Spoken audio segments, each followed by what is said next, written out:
Bonjour à tous. Aujourd'hui, nous allons donc contre-argumenter et argumenter un texte que je vais vous lire.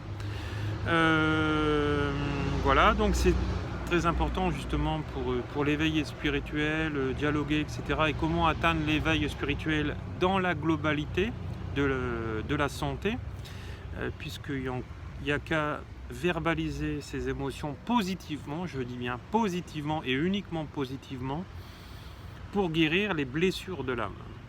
Alors ça, nous le voyons dans nos stages, etc., guérison de la blessure de l'homme. C'est pour ça que c'est un des stages qui est quasiment toujours complet en France aussi. Et donc, lors de mes ateliers webinaires par Internet. Voilà. Donc, on va commencer. Avez-vous cette capacité innée de ressentir ce que les autres ressentent? Cette aptitude empathique est l'une des facultés des êtres hypersensibles. J'ai trouvé un témoignage intéressant, celui d'une femme qui parvient à mettre des mots sur une situation qu'elle vit difficilement, lui permettant de comprendre puis d'inverser les choses après avoir fait une bonne rencontre. Auparavant vécue comme une tare, elle dit profiter pleinement aujourd'hui de ce qu'elle considère être un atout formidable, l'empathie. Alors vous voyez, ce n'est pas qu'une souffrance. Bon, après, ça s'apprend à se gérer. Avec tous les stages que je fais en développement personnel, vous serez toujours empathe, c'est-à-dire vous allez ressentir, puisque vous allez être un guérisseur et vous allez développer ce guérisseur en vous, mais ça ne va plus vous impacter, ça ne va plus vous faire souffrir. Avez-vous cette capacité innée de ressentir ce que les autres ressentent? Avez-vous déjà ressenti des difficultés pour respirer quand tout le monde vous regarde?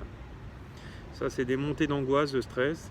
Quand on vous inspecte en détail, ou bien vous êtes déjà senti épuisé au-delà de ce que vous auriez pu imaginer. Donc ça, c'est les auras qui se croisent et ça, vous pompez énergétiquement donc les auras des autres. Alors ça, je vous apprends justement à en sortir et à le guérir.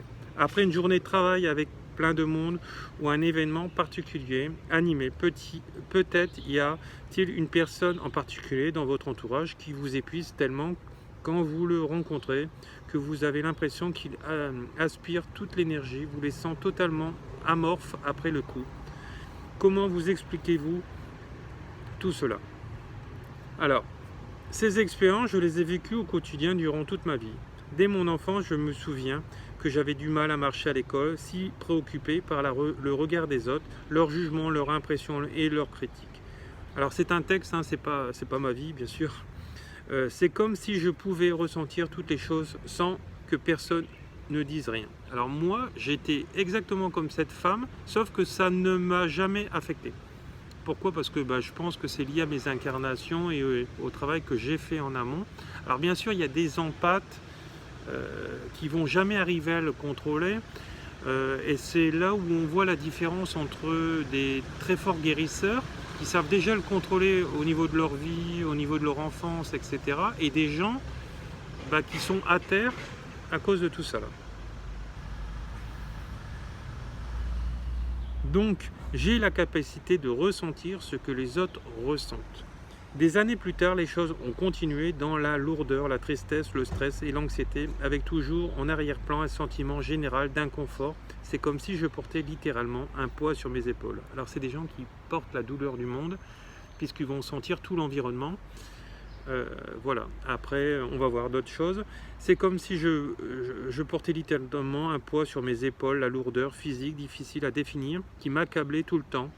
Et rien de tout cela me semblait avoir de sens. Accablé malgré tout, j'avais 25 ans et ma vie était fantastique. Je venais juste d'obtenir un emploi de rêve dans une agence de création de boutique. Je pouvais compter sur le soutien fantastique de mes amis, ma famille. Je vivais dans un bel appartement bien situé, vu de l'extérieur, on ne pouvait pas rêver mieux. Mais le malaise ne s'est pas dissipé. Ce n'est pas faute d'avoir tenté de le repousser loin de moi, c'est véritablement comme si je ressentais tous les sentiments des autres. J'en étais à me demander si la folie ne me guettait pas.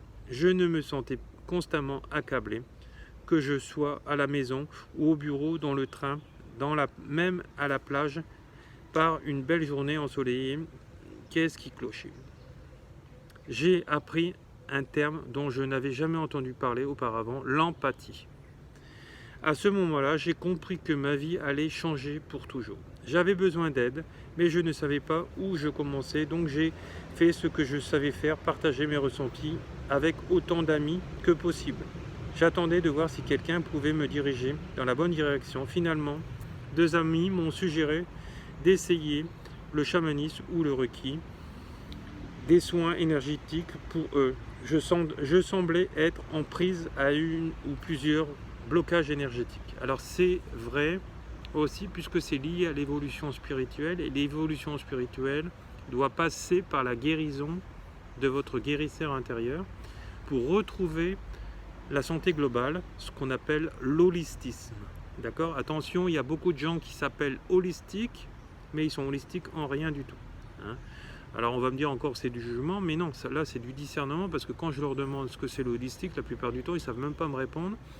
Et je leur demande de m'expliquer leur thérapie, ce qu'ils font, etc. Mais ils vous disent, je fais un soin énergétique. Et un soin énergétique, par lui-même, n'est pas holistique. D'accord ? Il faut vraiment, pour atteindre l'holistique, il faut travailler sur les 4 corps principaux, qui sont le corps physique, le corps émotionnel, le corps de pensée et le corps spirituel. Alors voilà, donc pour travailler la globalité du soin, il va falloir employer différentes méthodes, hein, bien sûr. Voilà. Donc quand je rencontrais donc cette personne, ce thérapeute, le calme, la sérénité, c'est ce que j'aspire depuis toujours. Je sentais que j'étais au bon endroit. Donc ce sont des gens qui sont calmes, qui sont vraiment ancrés. Voilà. Une zénitude assurée. Nous avons parlé de ce que je vivais et plus important encore de la lourdeur de ce que je ressentais depuis un certain temps. Elle a tout compris, puis elle a mentionné un terme dont je n'avais jamais entendu parler auparavant, le terme qui avait canalisé ma guérison, transformé ma vie en m'aidant à trouver ma voie. Voilà, donc c'est parce que son métier ne lui correspondait pas, elle n'était pas sur son chemin d'âme. Alors si vous êtes comme cette dame, etc., et que votre travail ne vous correspond pas, je vous conseille de commencer à mettre de l'argent de côté et de faire des formations pour atteindre ce niveau, des initiations, et bien sûr continuer à travailler dans votre métier frigidaire, hein, ce qui vous fait manger et vous habiller, etc. Et une fois que vous serez formé et que vous aurez pris cette maturité que beaucoup de guérisseurs ont, vous pourrez vous lancer professionnellement. Alors bien sûr, je vous apprends aussi à vous installer parce que bien sûr, on voit de tout et n'importe quoi. Nous aussi, on a fait des erreurs. Moi, ça fait 25 ans que je fais ce métier de guérisseur, etc., qui est lié à ma lignée familiale karmique, hein, parce que mon grand-père maternel était guérisseur, était chaman déjà. Voilà donc, et ma mère a refusé la transmission du don. Donc après, ça leur appartient, c'est refus. Alors oui, on peut refuser, mais le karma se complique quand on refuse pourquoi on est venu s'incarner. Hein. Donc voilà. Alors ça fera partie d'une autre vidéo où on verra ça plus tard pour ce que je viens de vous dire, si on doit le détailler. Donc, une personne empathique, comme je l'ai appris, est quelqu'un qui a la capacité de ressentir ce que les autres ressentent. Comme moi, par exemple, hier soir, j'ai eu un dîner entre amis et j'ai ressenti, en fait, les 2 personnes en face de nous étaient asthmatiques et je leur ai dit ce qu'ils avaient. Donc voilà, alors bien sûr, le guérisseur doit être obligatoirement médium. Alors bien sûr, je vais dire doit être obligatoirement, le thérapeute qui bloque sur il doit être obligatoirement médium, alors lui, je peux vous dire, il a du boulot à faire. Hein. Voilà. Alors ce qu'il faut, c'est que dans les soins énergétiques, etc., dans l'holistique, il y a un très très très grand travail à faire sur soi. Très très très grand travail. Et tout ce qui vous dérange chez l'autre, je peux vous dire que vous devez le bosser en vous avant de vous mettre professionnel et travailler sur soi, puisque de toute façon, pourquoi professionnel? Parce que ce que l'on doit donner, on doit le recevoir et vice versa. Voilà, donc, voilà, donc à bon entendeur, salut. Ça veut dire que quelque part, vous devez recevoir un salaire, un dédommagement par rapport à ça. Ce n'est pas un don, je tiens à le préciser, nous l'avons tous en nous, il faut le travailler, sauf qu'il y aura des gens qui sont courageux et d'autres un peu moins. Et donc plusieurs personnes préféreront prendre un guérisseur et diront ouais bah voilà tu me guéris et puis j'ai rien à payer et puis comme ça marche ça bien et ça marche pas voilà, et ils vont essayer de vous culpabiliser. Il y en a plein comme ça, hein, je peux vous le dire, moi depuis 25 ans je vois tout et n'importe quoi. Ça demande un travail personnel, comme quand vous allez à l'usine ou au bureau, vous êtes dédommagé, vous recevez un salaire, bah, le guérisseur c'est pareil. À l'époque, on lui donnait une brique de lait parce qu'on n'était pas dans une société sociétaire comme maintenant où c'est le travail, etc.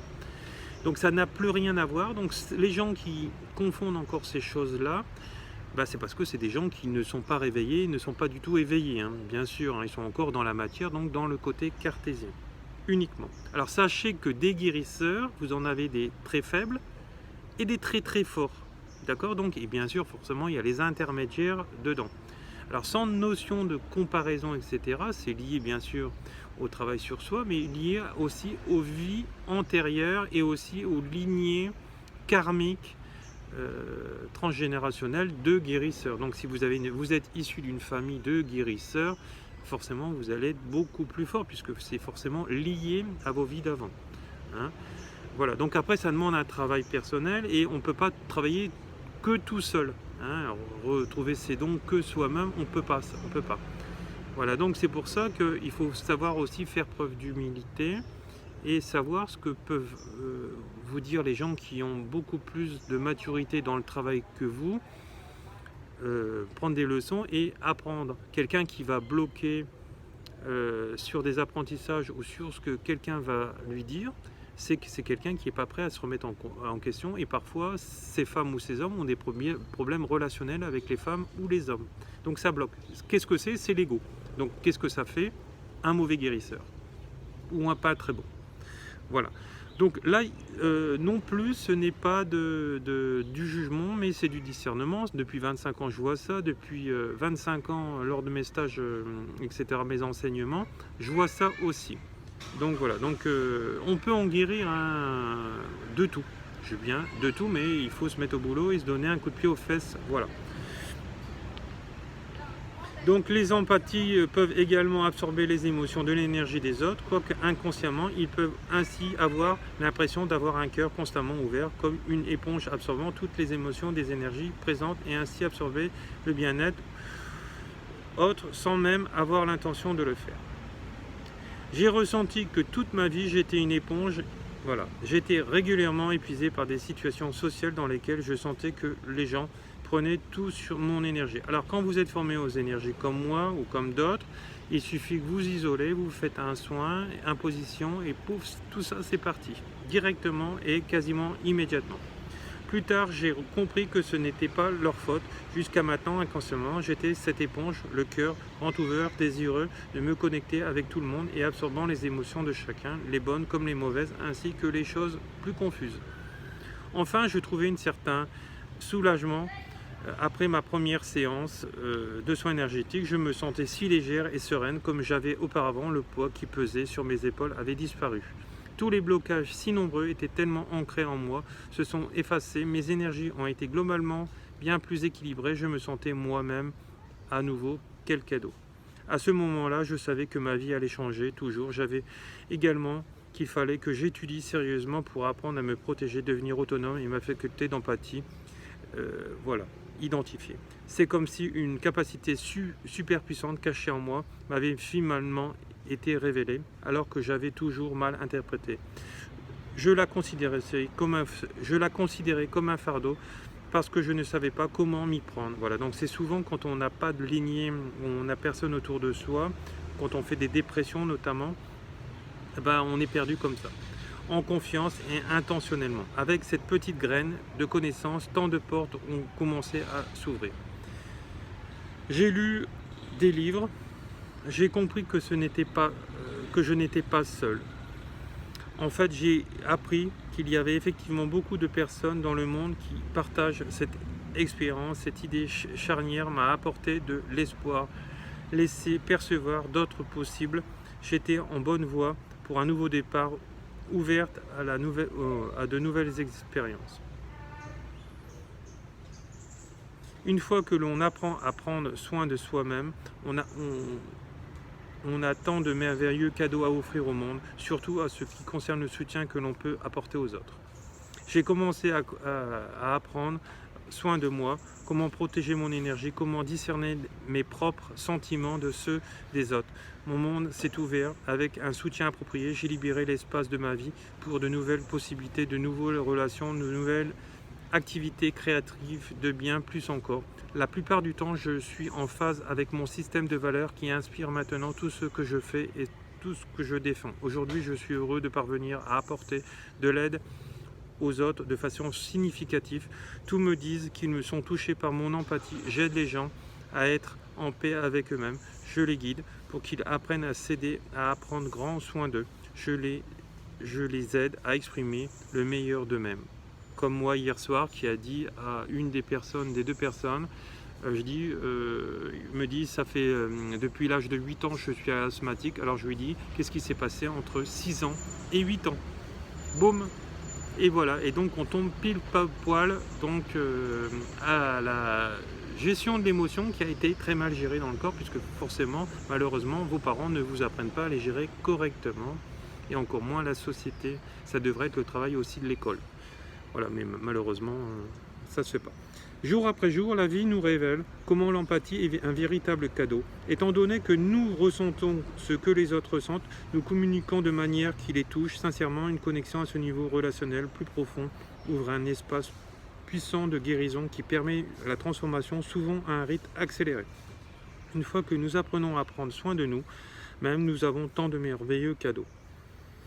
Le plus important, le plus beau est d'apprendre à se faire confiance, se fier véritablement à son intuition, au plus profond de nous-mêmes. On sait que notre cœur trouve toujours le chemin. Alors attention à l'intuition, parce que quand on commence l'éveil spirituel, une fois on a bon au niveau de l'intuition, une fois on canalise nos peurs. Quand on est dans l'éveil spirituel, on est au début, on ne peut pas dire que son intuition est bonne.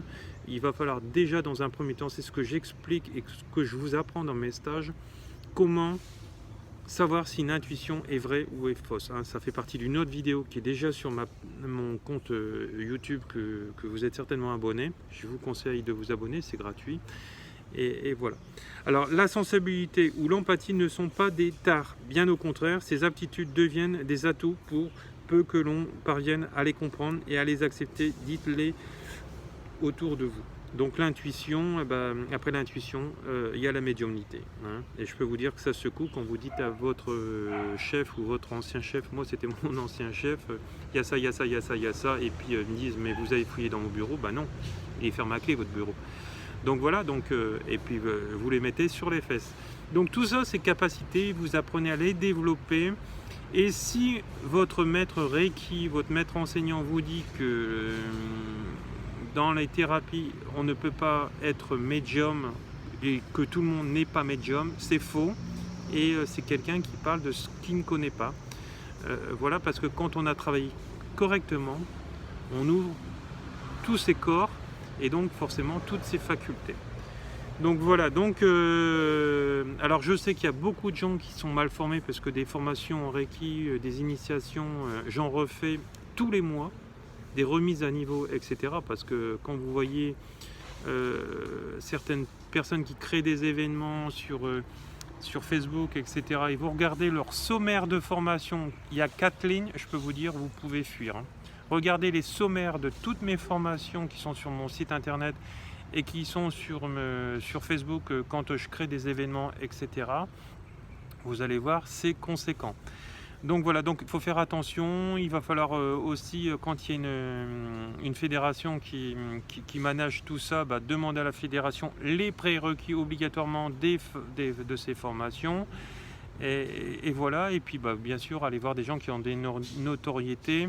Et le bouche à oreille aussi, si vous connaissez des élèves qui sont déjà allés à tous ces stages. Voilà, alors moi ce que je fais, c'est que je propose aussi des formations à distance. Et la personne qui veut refaire une formation quand je fais une tournée internationale en présentiel, donc en ma présence, c'est gratuit pour elle, donc vu qu'elle l'a déjà payé à distance. Donc voilà, donc je suis le seul à le faire, ça c'est sûr et certain. En tout cas, je connais personne qui le fait comme moi là. Et puis n'hésitez pas. Voilà, vous retrouverez tous les éléments pour pouvoir me joindre sous cette vidéo. Beaucoup d'amour et n'hésitez pas à me poser des questions. Voilà, merci, au revoir, bonne journée à tous.